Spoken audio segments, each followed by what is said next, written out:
Jesus went out from the temple and was going on his way. His disciples came to him to show him the buildings of the temple. But he answered them, "You see all of these things, don't you? Most certainly I tell you, there will not be left here one stone on another that will not be thrown down." As he sat on the Mount of Olives, the disciples came to him privately, saying, "Tell us, when will these things be? What is the sign of your coming and of the end of the age?" Jesus answered them, "Be careful that no one leads you astray. For many will come in my name, saying, 'I am the Christ,' and will lead many astray. You will hear of wars and rumors of wars. See that you aren't troubled, for all this must happen, but the end is not yet. For nation will rise against nation, and kingdom against kingdom, and there will be famines, plagues, and earthquakes in various places. But all these things are the beginning of birth pains. Then they will deliver you up to oppression and will kill you. You will be hated by all of the nations for my name's sake. Then many will stumble and will deliver up one another and will hate one another. Many false prophets will arise and will lead many astray. Because iniquity will be multiplied, the love of many will grow cold. But he who endures to the end, the same will be saved. This good news of the kingdom will be preached in the whole world for a testimony to all the nations, and then the end will come. When, therefore, you see the abomination of desolation, which was spoken of through Daniel the prophet, standing in the holy place, let the reader understand. Then let those who are in Judea flee to the mountains. Let him who is on the housetop not go down to take out the things that are in his house. Let him who is in the field not return back to get his clothes. But woe to those who are with child and to nursing mothers in those days. Pray that your flight will not be in the winter, nor on a Sabbath, for then there will be great oppression, such as has not been from the beginning of the world until now, no, nor ever will be. Unless those days had been shortened, no flesh would have been saved, but for the sake of the chosen ones, those days will be shortened.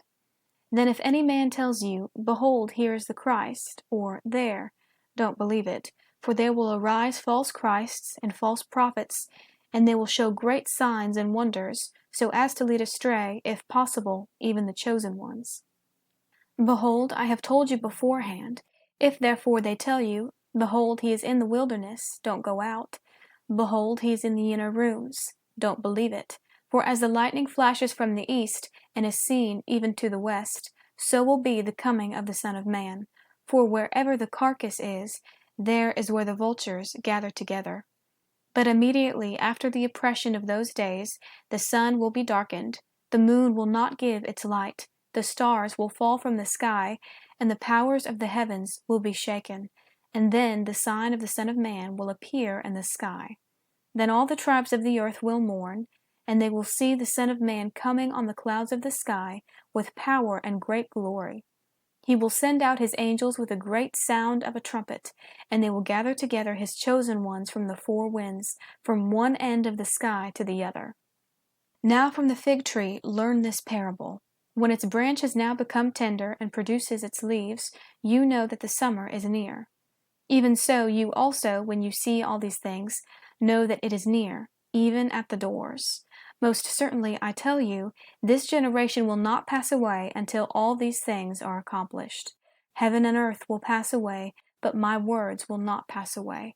But no one knows of that day and hour, not even the angels of heaven, but my Father only. As the days of Noah were, so will be the coming of the Son of Man. For as in those days which were before the flood, they were eating and drinking, marrying and giving in marriage, until the day that Noah entered into the ship, and they didn't know until the flood came and took them all away, so will be the coming of the Son of Man. Then 2 men will be in the field, one will be taken and one will be left. 2 women grinding at the mill, one will be taken and one will be left. Watch therefore, for you don't know in what hour your Lord comes. But know this, that if the master of the house had known in what watch of the night the thief was coming, he would have watched, and would not have allowed his house to be broken into. Therefore also be ready, for in an hour that you don't expect the Son of Man will come. Who then is the faithful and wise servant, whom his Lord has set over his household, to give them their food in due season?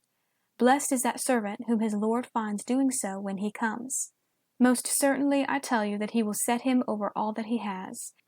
But if that evil servant should say in his heart, My Lord is delaying his coming, and begins to beat his fellow servants, and eat and drink with the drunkards, the Lord of that servant will come in a day when he doesn't expect it, and in an hour when he doesn't know it, and will cut him in pieces, and appoint his portion with the hypocrites. There is where the weeping and grinding of teeth will be.